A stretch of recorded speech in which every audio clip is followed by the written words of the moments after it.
जय गुरुदेवाय नमः। जय श्री कृष्ण। आज हम आपको श्रीमद् भागवत रहस्य 9वां अध्याय आगे का भाग आपको सुनाएंगे। यज्ञ करते समय तुम भी प्रत्येक द्वार पर राम लक्ष्मण को बैठा लेना। जब कथा श्रवण नारायण से मानसिक मिलन आदि यज्ञ ही है जो निर्धन से निर्धन व्यक्ति भी कर सकता है। कुछ यज्ञ ऐसे भी हैं जिनके लिए कुल की श्रेष्ठता और अत्यधिक धन की आवश्यकता होती है। विदुर और विधवा के लिए वे यज्ञ निषिद्ध हैं, प्रायश्चित भी करना पड़ता है। साधारण ब्राह्मण नहीं, केवल अग्निहोत्री ब्राह्मण ही उन्हें कर सकते हैं। बहुत साधन भी खर्च करना पड़ता है। कुछ यज्ञों के लिए देश काल की भी मर्यादा निर्दिष्ट है। उपनिषद में एक ऐसा यज्ञ भी बताया गया है जो जाति, समय, स्थान आदि के किसी भी प्रकार के बंधन के बिना किया जा सकता है। वह जप यज्ञ है जो यह भी यज्ञों से श्रेष्ठ है। आंख से दर्शन, कान से श्रवण और मन से स्मरण करते हुए जब करोगे तो समाधि की अवस्था भी प्राप्त हो सकती है। कृष्ण मिलन महायज्ञ है।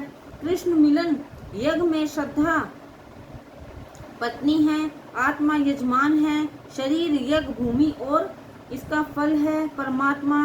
विष्णु से मिलन, परमात्मा से मिलन महानतम यज्ञ है। जीवात्मा और परमात्मा का मिलन महायज्ञ है।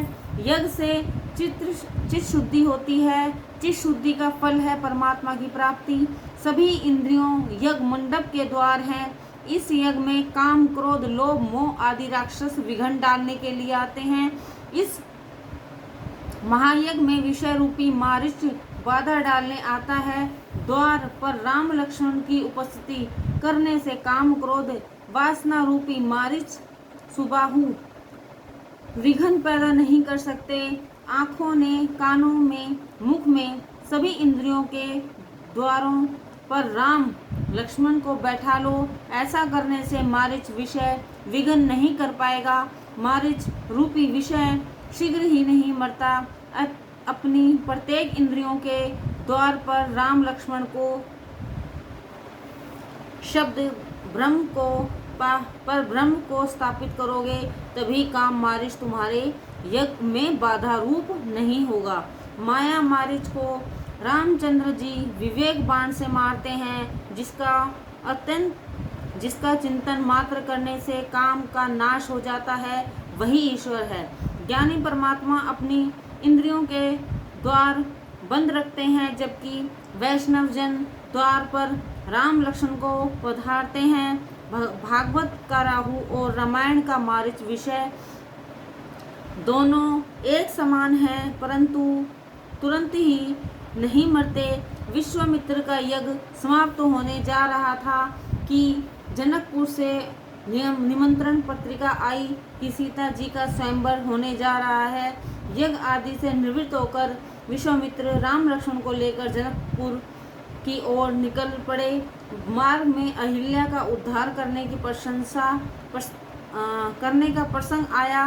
विश्वामित्र ने राम से एक शिला को स्पर्श करने के लिए कहा। उन्होंने कहा, इस शिला रूप अहिल्या का उद्धार करो।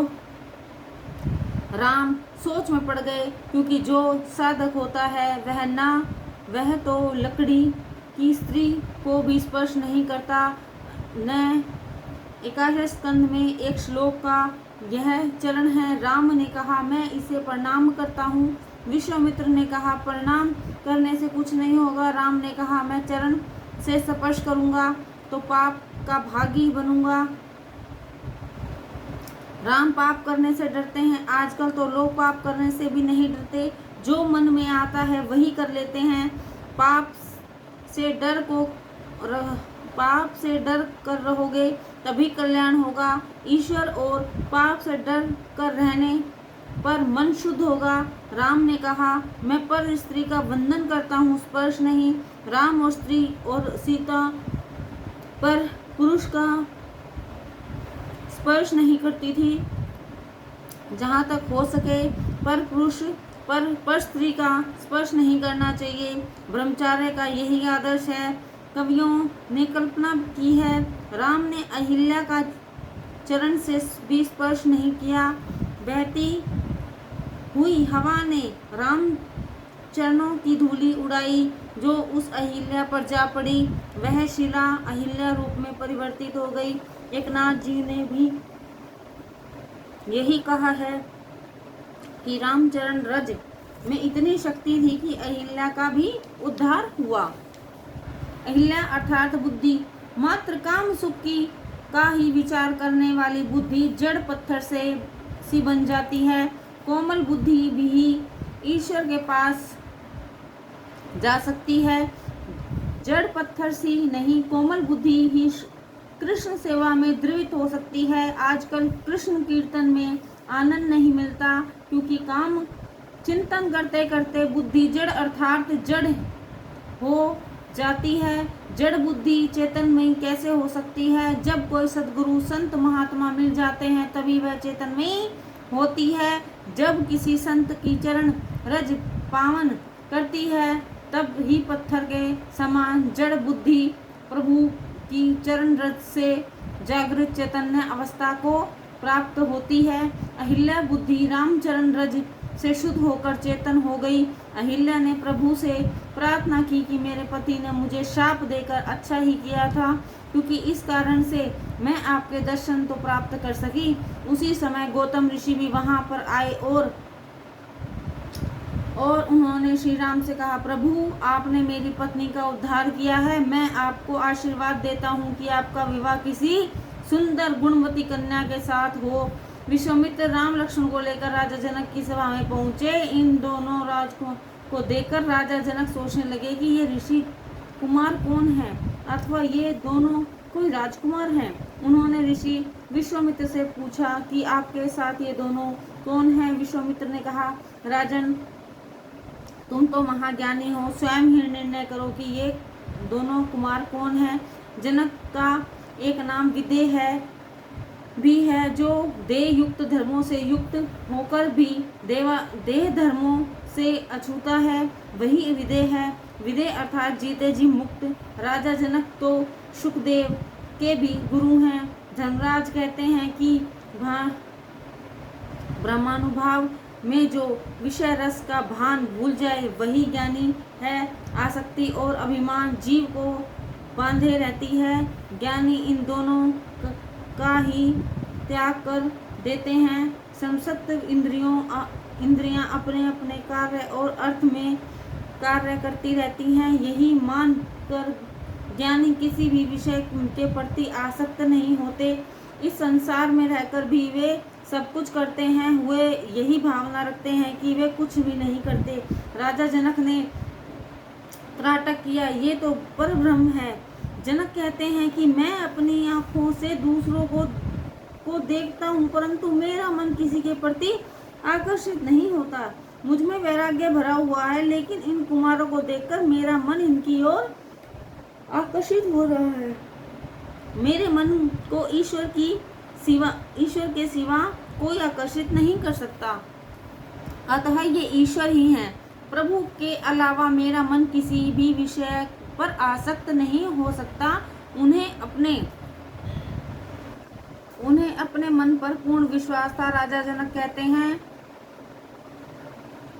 सहज विराग रूप मन मोरा थकित होत जिमि चंद्र चकोरा। अतः ये राम ही हैं, ब्रह्म जो निगम नेति कहीं गावा। जनक ने राम को पहचान लिया। उन्होंने कहा, ये ऋषि कुमार नहीं है, राजकुमार भी नहीं है। वे जिनका वर्णन नेति नेति कहकर करते हैं, शंकर जिनका चिंतन सदा सर्वदा करते रहते हैं, ये वही साक्षात परब्रह्म परमात्मा है। ये राम मेरे मन को अपनी ओर खींच रहे हैं, इसलिए मुझे लगता है कि ये ईश्वर ही हैं। यदि ये ईश्वर नहीं होते तो मेरे मन को इस प्रकार नहीं खींच पाते। कर्ण मुनि के आश्रम में प्रथम मिलन के समय दुष्यंत ने शकुंतला से पूछा था दुष्यंत ने शकुंतला से पूछा था, कौन हो तुम? शकुंतला ने कहा कि महर्षि कर्णव की कन्या हूँ। दुष्यंत ने कहा, तुम्हें देखकर मन चंचल हो गया है। वैसे मेरा मन पवित्र है। ब्राह्मण कन्या मेरे लिए माता के समान है, परंतु तुम्हें देखकर मेरा मन चंचल हो उठा है। अतः मेरा मानना यही है कि तुम मेरी ही जाति की हो। मेरा मन इसी बात को का प्रमाण है। प्रमाण अंतः कन्या प्रवृत्तः। दुष्यंत को अपने मन पर पूर्ण विश्वास था। शकुंतला ने कहा, आप महान हैं, पवित्र हैं। मेरे जनक पिता ऋषि विश्वामित्र हैं। कर्ण ऋषि मेरे पालक पिता हैं। मैं एक क्षत्रिय ही की कन्या ही हूँ। राजा जनक कहने लगे, आज तक मैं निराकार ब्रह्म का चिंतन करता था, परंतु आज मेरा मन कह रहा है कि निराकार ब्रह्म का चिंतन छोड़कर इस सगुण राम का चिंतन किया जाए तो ही अच्छा है। मुझे अब निराकार का यही सगुण साकार रूप का ध्यान करना चाहिए। ये राम ही ईश्वर है। विश्वामित्र कहने लगे, राजन, यह तो तुम्हारी दृष्टि का गुण है। ज्ञानी अभेद भाव से परे रहकर चिंतन करते हैं। तुम्हारी वृत्ति ब्रह्मकार है, अतः तुम्हें ऐसा प्रतीत होता है।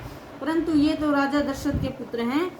जनक तो महाज्ञानी हैं। उनकी प्रशंसा गीता में श्री कृष्ण ने भी की है।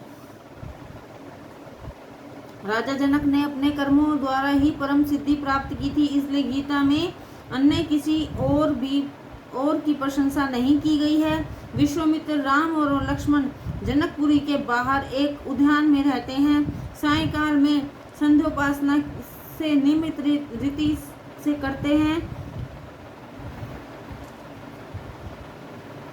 विश्वामित्र के साथ उन्होंने सत्संग किया। रात्रि के समय विश्वामित्र की चरण सेवा करने लगे। आशीर्वाद मांगने से नहीं, अपने स्वतः ही हृदय से निकलता है।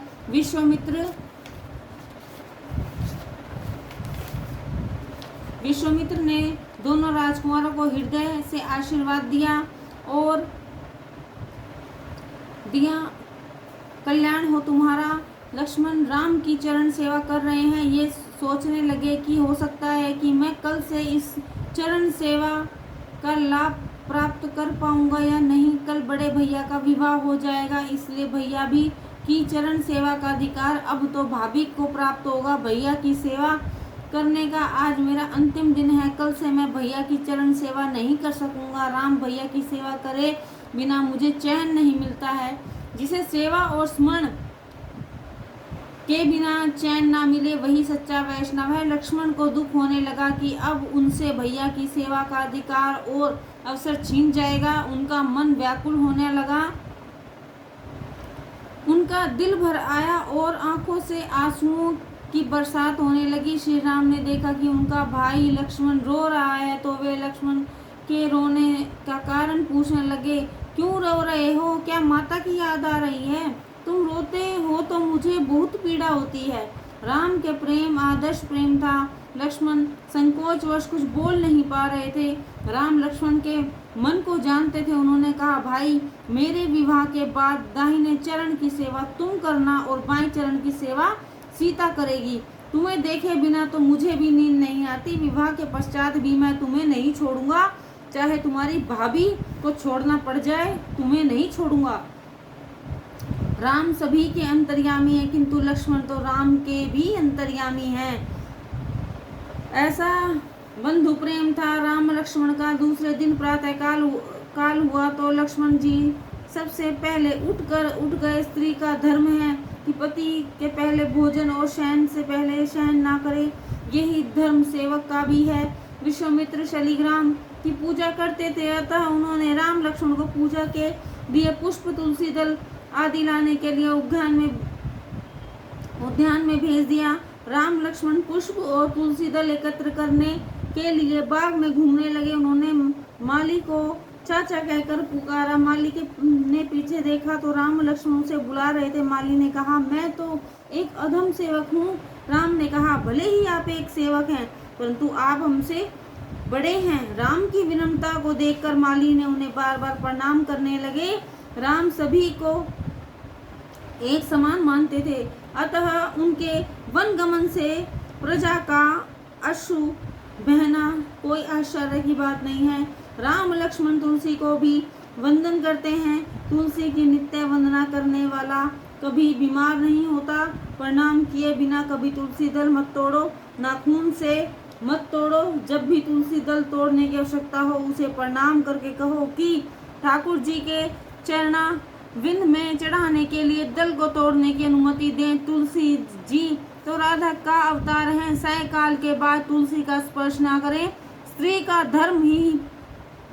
का धर्म है कि प्रतिदिन तुलसी और पार्वती की पूजा करे। ऐसा करने से अखंड सौभाग्य होता है। उसी समय सीता जी भी उद्यान में आई। राम और सीता की दृष्टि का मिलन हुआ। इस दृष्टि मिलन की कथा मात्र केवल तुलसीदास जी के रामचरितमानस में ही मिलती है।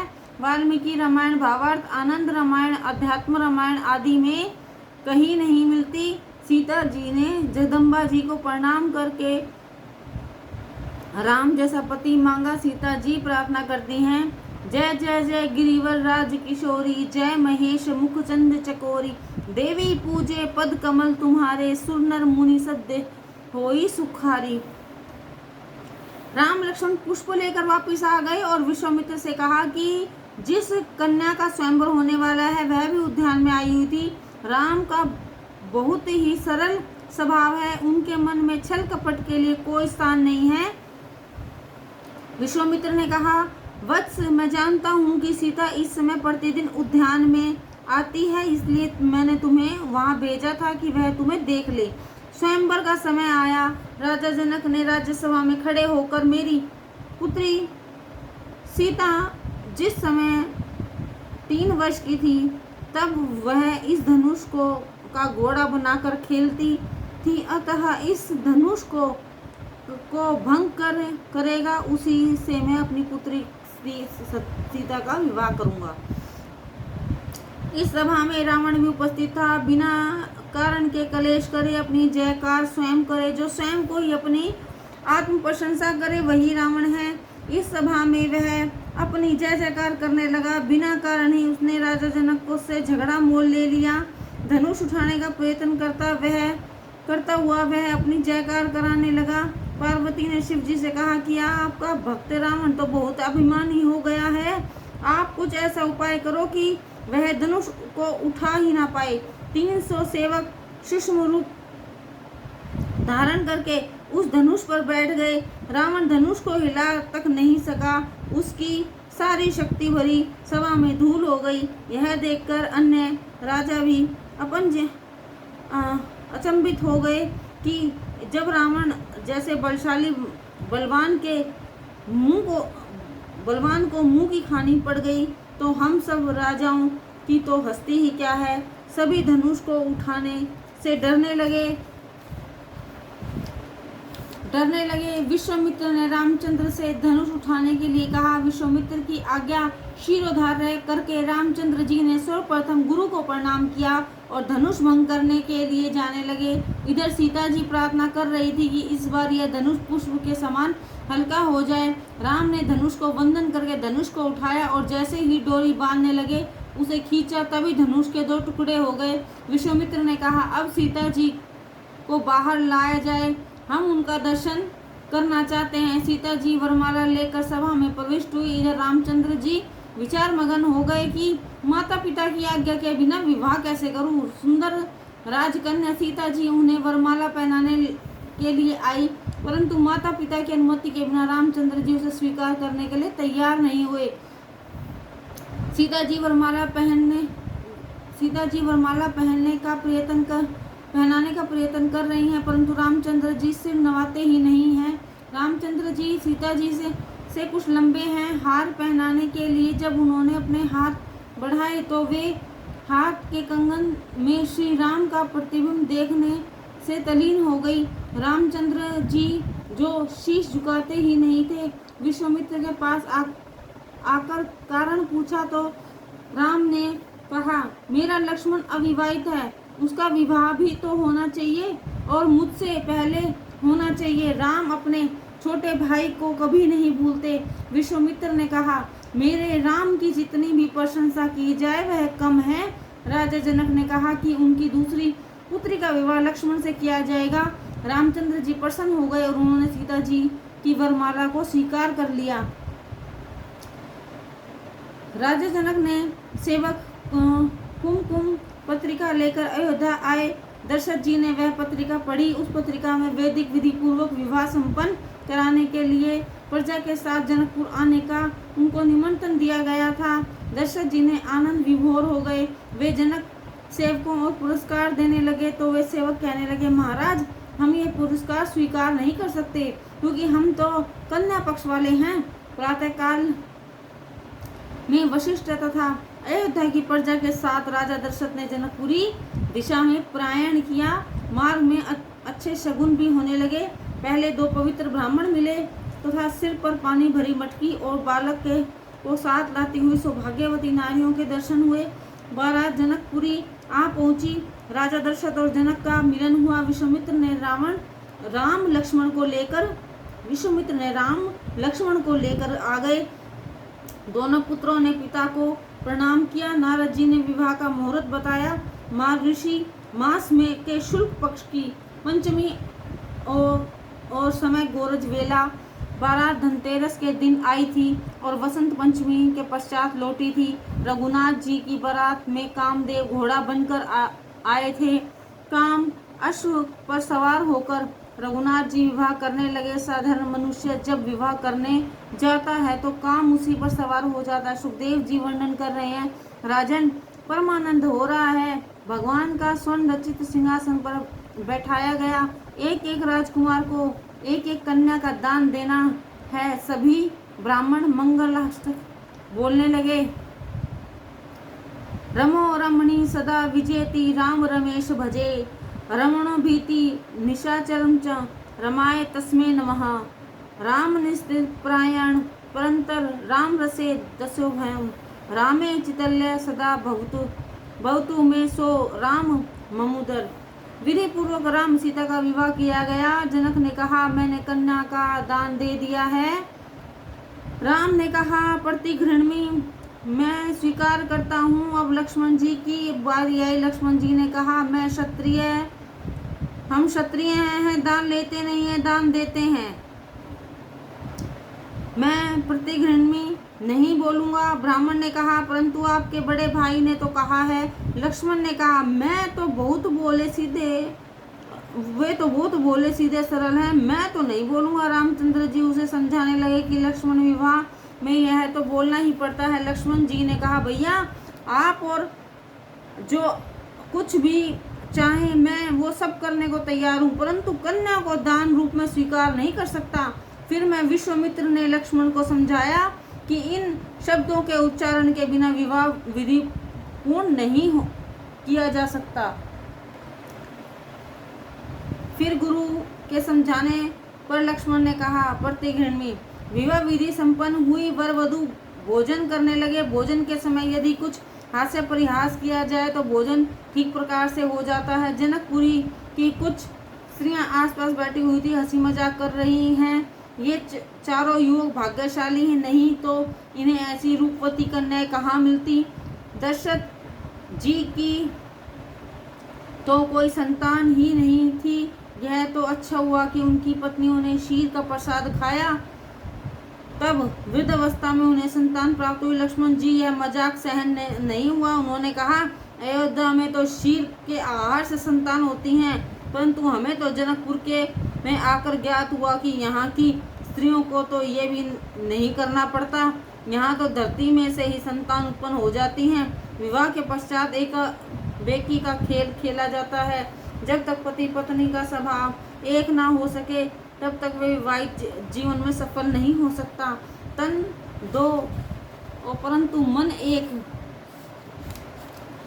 एक ही है। विवाह के पश्चात दोनों एक ही हो जाते हैं। अवधेत की सिद्धि के लिए विवाह पहली सीढ़ी है। सीता जी ने मुट्ठी में कोड़ियाँ छिपाकर पूछा, एकाकी या बेकी, अर्थात मुट्ठी में एक कोड़ी है या दो। राम ने कहा, एक की। सखियाँ हंसने लगी और कहने लगी कि आज तक अकेले थे, अब तो बेकी दो हो गए हो, फिर भी एक ही कह रहे हो। तब लक्ष्मण ने कहा, बड़े भैया की बात बिल्कुल सही है। उनके इस एक ही शब्द का गुप्त रहस्य छुपा हुआ है। विवाह के पश्चात वे की दो व्यक्ति एक हो जाते हैं। राम और सीता अब दो नहीं एक हैं, अभिन्न हैं। सभी अत्यंत आनंदित थे, परंतु तृप्ति किसी को नहीं हुई। कनक सिंहासन पर राम सीता विराजित हैं। रामचरित्र अनंत है। राम विवाह का कथा प्रसंग जो प्रेम से सुनेगा उसका सदैव मंगल होगा। विवाह की सभी विधियां पूर्ण होने के पश्चात रंग महोत्सव हुआ। तत्पश्चात सभी ने अयोध्या के लिए प्रयाण किया। चारों भाइयों का विवाह हो गया। आज मेरे आंगन में तो चार लक्ष्मी नारायण आए हैं। यह मानकर कौशल्या ने पूजा मंगलाचरण विधि द्वारा उनका हार्दिक स्वागत किया। साक्षात महालक्ष्मी सीता जी जनकपुरी छोड़कर जा रही हैं। मेरे बाद इन सब का क्या होगा। माता ने अपने आंचल में चावल भरकर चारों ओर बिखेर दिए हैं। मिथिला में आज भी चावल अधिक पकाए जाते हैं। अयोध्या की प्रजा राम सीता का दर्शन कर रही है। विश्वामित्र का भी बहुत आदर सम्मान किया गया। घर आने पर राजा दशरथ ने रानियों के सामने राजा जनक की बुरी प्रशंसा की। कन्या वधू के माता पिता की प्रशंसा करने से वह प्रसन्न रहेंगी। तुम प्रेम करोगे तो लोग भी तुमसे प्रेम करेंगे। अपने पिता जनक की प्रशंसा सुन सीता ने भी सुनी। दशरथ ने कहा, यह पराई स्त्री अब हमारे घर की शोभा है। जिस प्रकार पलकें हमारी आंखों की रक्षा करती हैं, उसी प्रकार तुम सब सीता की रक्षा करना। वधू लड़कीनी पर घर आई, रखेऊ नयन पलक की नाई। सूत जी सावधान करते हैं। वे कहते हैं कि आनंद के दिन कुछ शीघ्र ही व्यतीत हो जाते हैं। रामचंद्र जी अब 27 वर्ष के हुए और सीता जी 18 वर्ष की। एक दिन राजा दशरथ की राज्यसभा में विराजमान थे। उनका मुकुट कुछ टेढ़ा हो गया था। दर्पण में देखा तो मुकुट के साथ साथ उन्होंने यह भी देखा कि उनके कान के कुछ केश श्वेत होने लगे हैं।